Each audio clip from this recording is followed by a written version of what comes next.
I got diagnosed with stage 3 cervical cancer, which meant I had to undergo 6 rounds of chemo.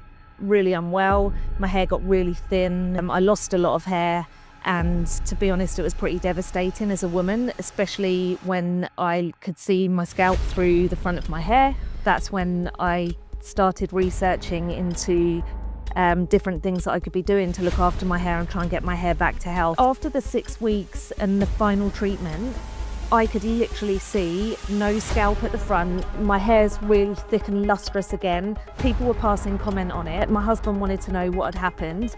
And when I was going to get my hair cut and coloured, my hairdresser was literally blown away by the state and condition of my hair. After the whole cancer journey, and now, like I said, I'm in remission and so happy about it and so in the mood for being alive, my hair matches my mood.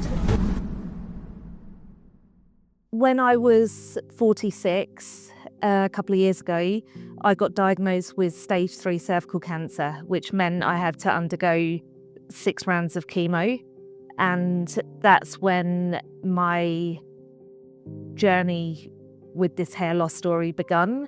And even though, like many chemo patients, completely lose their hair, I actually didn't. My hair actually got thicker and longer because of the amount of steroids that I was taking. But then when the chemo stopped, that's when my hair really got compromised. I was really unwell, my hair got really thin, I lost a lot of hair, and to be honest, it was pretty devastating as a woman, especially when I could see my scalp through the front of my hair. And that's when I started researching into different things that I could be doing to look after my hair and try and get my hair back to health. And that's when I came across the HRP treatment, which I underwent earlier this year. It's one of those things that, like, until it's gone, you don't actually appreciate that you've got it. So I think as a woman, like, having hair loss is pretty devastating. They say it's our crowning glory or whatever as a woman.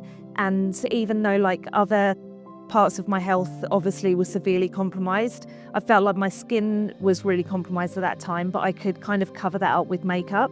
Whereas my hair, it was much more difficult to re-establish myself and how I looked and how I felt about myself, because I'd never appreciated, like, having good quality hair until that point. So at that time, what I started doing was researching things that I could do to really look after my hair.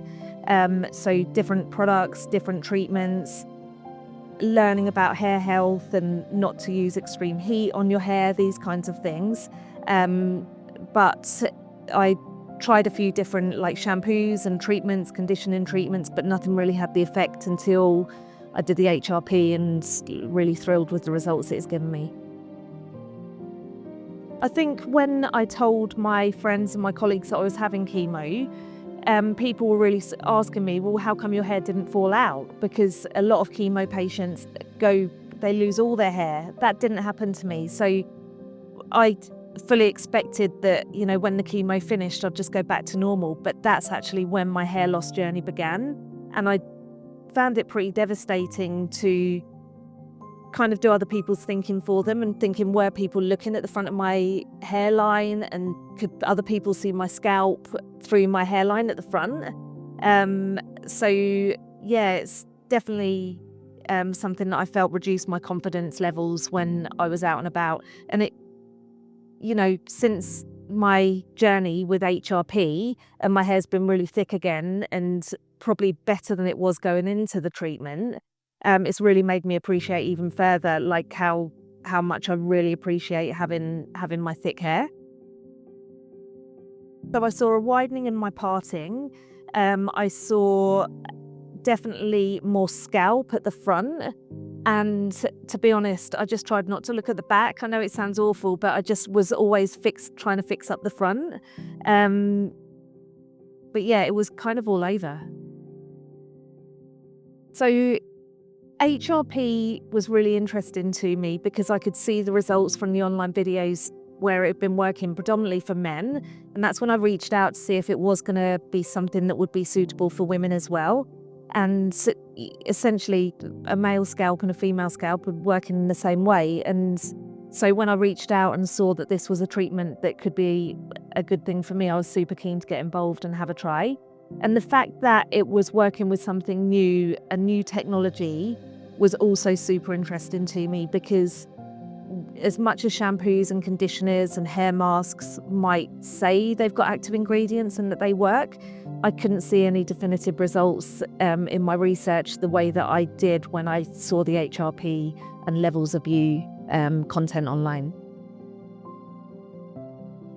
When I first investigated the HRP treatment, I found out that it was using microneedles, and I've got to say I was really a bit apprehensive, because I thought, is it going to be painful? How invasive is it going to be? Will I need downtime? And I've just come through this cancer journey where there were needles galore, and it was the last thing that I wanted to hear, when in actual fact, the treatment itself is really quick, is virtually painless. I've got, I'd say, a pretty low pain threshold, and it was really easy. So I was apprehensive definitely going into it, but I needn't have been, because it was really easy and painless. The treatment itself literally takes about 20 minutes, less than. So after I left the clinic with the solution on, literally I was just going to bed that night and then having a shower the next day. And without exaggeration, after the first treatment, I could feel a difference. So after the 6 weeks and the final treatment, I could literally see no scalp at the front. My hair's really thick and lustrous again. People were passing comment on it. My husband wanted to know what had happened. And when I was going to get my hair cut and coloured, my hairdresser was literally blown away by the state and condition of my hair. If only the HRP could do something for the grey roots as well, that would really be utopia. After the whole cancer journey, and now, like I said, I'm in remission and so happy about it and so in the mood for being alive. My hair matches my mood. Like, I've got everything back. And I'd probably say, because I've been paying such special attention to getting my hair back to health, it's probably in a better condition now than it was before going into this journey in the first place. So I'm thrilled. I'm so happy, and highly recommend it to any other people that are suffering with hair loss or going on a hair loss journey.